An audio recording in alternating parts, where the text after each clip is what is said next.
जय हिंद जय महाराष्ट्र. आपण आलायत आणि खूप आनंदाची गोष्ट आहे की पहिला कार्यक्रम आपण अशाने समाजाची सेवा करायला राजकारणात त्यांनी प्रवेश केला आणि सातत्य त्यांच्या कार्यक्रमांमधून त्यांनी ठेवलं.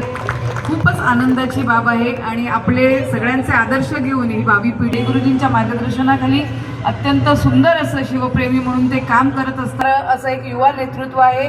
मी अनिकेतजींना मंचकावर उपस्थित मला राजकीय भाषण करता येते त्यामुळे माफ करा.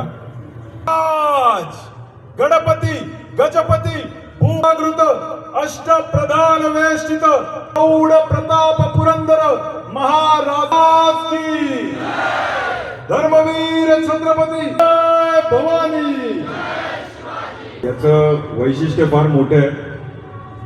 विकास कसा घडवू शकतो याचं मूर्तिमंत उदाहरण आहे. एक छोटासा फक्त किस्सा सांगतो शिवचे. तो नकाशा घेतला, त्याचे 7-8 तुकडे केले, त्या मुलाच्या हातात दिले आणि त्याला 1.5 मिनिटामध्ये तो मुलगा परत आला आणि म्हणतो पप्पा नकाशा तयार झाला.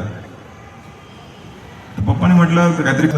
ही अशी माणसं शिवछत्रपतींनी उत्पन्न केली होती. आपल्या कोकण किल्ल्याचं बांधकाम चालू असताना दुर्दैवाने पुरंदरचा तह झाला आणि 23 किल्ले देऊन महाराज दिल्लीवरून आल्यानंतर त्यांनी त्यांचं अफाट कौतुक केलं.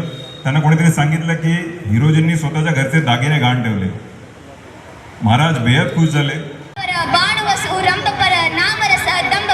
रघुकुल राज है पुण्य बारी बहापर समृद्धी नहापर जो सहस त्याचं नाव बाजी हात कुठला